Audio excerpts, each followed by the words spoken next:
Break के बाद आपका एक बार फिर से स्वागत है। ये बात कर लेते हैं बीजेपी के महिला मोर्चा सम्मेलन की।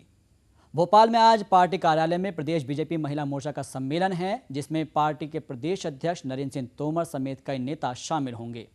इतना ही नहीं, बीजेपी के राष्ट्रीय महिला मोर्चा अध्यक्ष सरोज पांडेय और स्मृति ईरानी भी इस सम्मेलन में हिस्सा लेगी। आपको यह भी बता दें कि इस समारोह में 500 अल्पसंख्यक महिलाएं भी पार्टी में शामिल होगी। तो सरोज पांडेय और स्मृति ईरानी भी इसमें शिरकत कर रही है। मिशन 2013 के लिए बीजेपी ने कमर कस ली है और जिस तरह से लगातार चुनाव नज़दीक आते जा रहे हैं मध्य प्रदेश विधानसभा के, तो वैसे भी जो है सम्मेलनों का दौर लगातार जारी है और इसी के दरमियान यहाँ पर अल्पसंख्यक महिलाओं को तोहफा मिलने की उम्मीद भी जताई जा रही है। जहाँ पर आज बीजेपी की तरफ से इस महिला मोर्चा का सम्मेलन जो है उसका आयोजन किया गया है। तो 2013 का जो वक्त नज़दीक आता जा रहा है, लगातार बैठक के मोर्चे सम्मेलन किए जा रहे हैं और इसी के तहत यहाँ पर बीजेपी महिला मोर्चा का सम्मेलन का आयोजन किया गया है, जिसमें पार्टी अध्यक्ष नरेंद्र सिंह तोमर के अलावा स्मृति ईरानी और बीजेपी महिला मोर्चा की अध्यक्ष सरोज पांडेय भी मौजूद है, जहां पर वो तमाम महिलाओं से मुखातिब होगी और आगे की जो रणनीति है उनको तय किया जाएगा कि किस तरह से यहाँ पर बीजेपी की ताकत को बढ़ाना है, महिलाओं की जो ताकत है उसको किस तरह से बढ़ाना है, महिला वोट बैंक किस तरह से इकट्ठा करना है, उन सब की बात जो है यहाँ पर रखी जाएगी। ज्यादा जानकारी के साथ जुड़ गए हैं खबर भारती संवाददाता प्रभुदत्त दुबे। प्रभुदत्त, आज जो है बीजेपी की महिला मोर्चा का सम्मेलन किया जा रहा है पार्टी की तरफ से और जिसमें कहा जा रहा है कि सरोज पांडेय के साथ साथ यहाँ पर स्मृति ईरानी और बीजेपी प्रदेश अध्यक्ष नरेंद्र सिंह तोमर भी शिरकत करेंगे। क्या लगता है कितना प्रभावी होगा ये आने वाले विधानसभा चुनाव के लिए? देखिए सामाज, हम आपको बता दें कि जिस तरह से आज महिला मोर्चा की बैठक की गई है और उसके सम्मेलन के नाम पर 500 मुस्लिम महिला बहनों को इसमें भारतीय जनता पार्टी में जोड़ने का लक्ष्य लिया गया है और ये बताया गया है कि 500 महिला मुस्लिम बहनें हैं वो आज भारतीय जनता पार्टी की सदस्यता लेगी।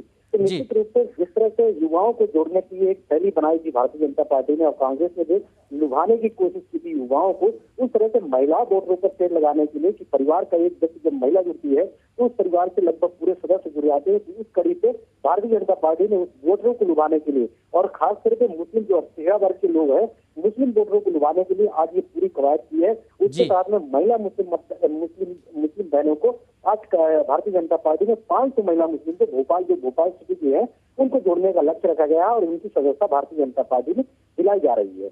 बिल्कुल प्रभुदत्त, यहाँ पर 500 महिला को, जहाँ पर जो अल्पसंख्यक महिलाएं हैं उनको बीजेपी में शामिल कराया जा रहा है, उनको सदस्यता दिलाई जा रही है। लेकिन आपसे ये जानना चाहेंगे कि अगर बात की जाए 2013 के विधानसभा चुनाव की, तो विधानसभा चुनाव का जो वक्त है वो नज़दीक आता जा रहा है। ऐसे में महिला मोर्चे की क्या स्ट्रेटेजी होगी कि वो घर घर जाकर किस तरह से यहाँ पर चुनाव प्रचार करेगी और जो सरकार की उपलब्धियाँ उसका किस तरह से बखान किया जाएगा?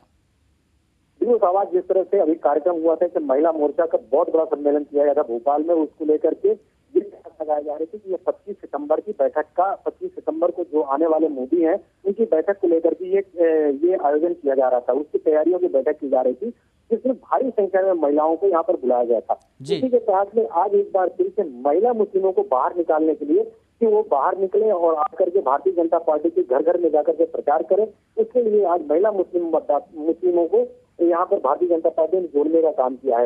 निश्चित तौर पर जिस तरह से कांग्रेस की अपनी है उसी के साथ भारतीय जनता पार्टी उसमें एक कदम आगे बढ़ाते हुए आज जिस तरह से ये पहल कर रही है निश्चित तौर पर आने वाले समय में भारतीय जनता पार्टी के लाभदायक सिद्ध होगी।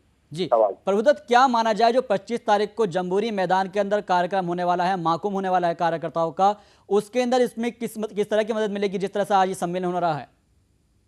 देखिए जिस दिन से जन आशीर्वाद यात्रा चालू हुई थी उसको समाप्त होने के दिन पर यह आयोजन किया जाना था कार्यकर्ता महाकुंभ का। अब उसको लेकर के कई तरह से प्रयास लगाए जा रहे थे। पहले नरेंद्र मोदी को आने की पहले बातचीत चल रही थी कि नरेंद्र मोदी को बुलाया गया कि नहीं बुलाया गया, बाद में ये बात आ गई कि नरेंद्र मोदी जी अब आ रहे हैं। इसको लेकर के अब पूरी तरह से ये शक्ति परीक्षण है शिवराज सिंह चौहान का मध्य प्रदेश में भारतीय जनता पार्टी को लेकर के कि किस तरह से भारतीय जनता पार्टी को प्रचारित करते हैं। 5 लाख लोगों को यहाँ पर बुलाया जाएगा। जम्बूरी मैदान में लगातार काम चल रहा है, वहाँ पर आयोजन के लिए पूरी तरह तैयारियां हो रही है। उसको लेकर के जिस तरह से आज ये आयोजन किए जा रहे हैं, लगातार भारतीय जनता पार्टी की बैठकों का दौर जारी है। तो निश्चित तौर पर मिशन 2013 को फतेह करने बिल्कुल निश्चित तौर पर 2013 के लिए आगे बहुत ज्यादा उपलब्धि होगी। और इस वक्त हमारे साथ वंदना जाजक जी जुड़ गई हैं जो कि बीजेपी नेता है। बहुत बहुत स्वागत है वंदना जी आपका। हेलो जी, धन्यवाद जी वंदना जी, आज यहाँ पर आपके यहाँ पर बीजेपी की तरफ से महिला मोर्चा के जो है सम्मेलन किया जा रहा है और ये भी कहा जा रहा है कि 500 अल्पसंख्यक जो मुस्लिम बहनें हैं, मुस्लिम महिलाएं हैं, उनको बीजेपी की जो है सदस्यता दिलाई जाएगी। कितनी मजबूत होती नजर आ रही है बीजेपी? भारतीय जनता पार्टी अपनी रीति नीति और सिद्धांतों के कारण आज पूरे भारतवर्ष में बीजेपी की जो साख है वो बढ़ी है। और जब नरेंद्र मोदी जी का औपचारिक रूप से प्रधानमंत्री पद की उम्मीदवारी के लिए घोषणा हो चुकी है, तो आज युवा वर्ग, महिला वर्ग, सभी समाज के सभी वर्गों में आज भारी उत्साह है। और आज अल्पसंख्यक महिलाएं जो सदस्यता ले रही हैं, तो अल्पसंख्यक वर्ग में भी भारतीय जनता पार्टी के प्रति विश्वास बढ़ा है। बिल्कुल, भारतीय जनता पार्टी के लिए विश्वास बढ़ा है अल्पसंख्यक समाज के अंदर भी। वंदना जाजक जी, आप हमारे साथ बन रही है। इस वक्त हमारे साथ कल्पना पारुलेकर जी जुड़ गए, जो कांग्रेस नेता है। बहुत बहुत स्वागत है आपका कल्पना जी। जी कल्पना जी, 500 महिला जो कार्यकर्ता है, महिला उम्मीदवार है, या फिर कह दीजिएगा 500 महिलाएं हैं, वो बीजेपी की सदस्यता ग्रहण कर रही है। क्या कांग्रेस का वोट बैंक खिसक रहा है? ये शिवराज की एक नई नौटंकी है जी। आप जरा परिस्थितियों को भी देखिए।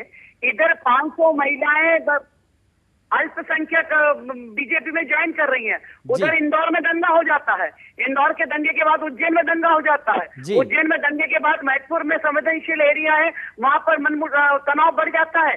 ये आप क्या सोचते हैं कि ऐसा चुनावी माहौल में क्यों होता है?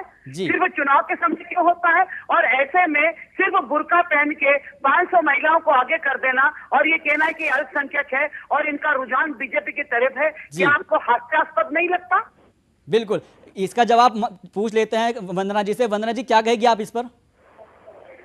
देखिए, जहाँ तक दंगे की बात है, तो अभी उत्तर प्रदेश में जो दंगे हुए हैं वो सभी को ये विदित है कि वहाँ दंगे किसने कराए और किस तरह की रणनीति वहाँ पे चल रही है।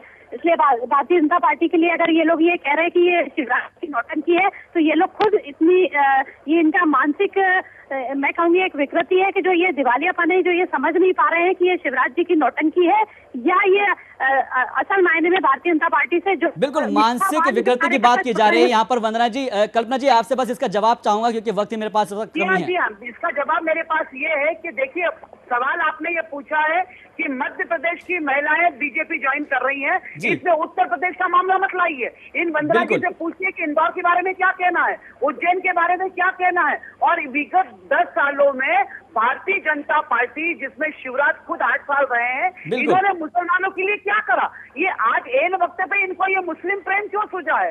तो कुछ नीति तो बताएं कि मुसलमान क्यों इनके। बिल्कुल, नीति बताने की जरूरत है। कल्पना जी, माफी चाहूंगा आपसे, आगे मेरे को कार्यक्रम बीच में ही रोकना पड़ेगा। वंदना जी, आपका भी बहुत बहुत शुक्रिया। कल्पना जी, आपका भी बहुत बहुत शुक्रिया हमारे साथ जुड़ने के लिए। कुल मिलाकर अगर देखा जाए तो मध्य प्रदेश से निकलकर उत्तर प्रदेश की सियासत पर ये लोग चले जा रहे थे, लेकिन सवाल यही उठता है कि यहाँ पर 500 जो महिलाएं हैं अगर बीजेपी को ज्वाइन करती है तो क्या अल्पसंख्यक वोट बैंक बीजेपी की तरफ जा रहा है? जाहिर सी बात है कि लगातार जिस तरह से शिवराज सिंह चौहान की लोकप्रियता बढ़ती जा रही है, उससे कुछ ऐसा ही लगता है। लेकिन आने वाला वक्त ही बताएगा कि बीजेपी का परचम एक बार फिर से मध्य प्रदेश में लहराएगा या नहीं। फिलहाल के लिए स्पेशल में मेरे साथ बस इतना ही। दीजिए इजाजत, नमस्कार।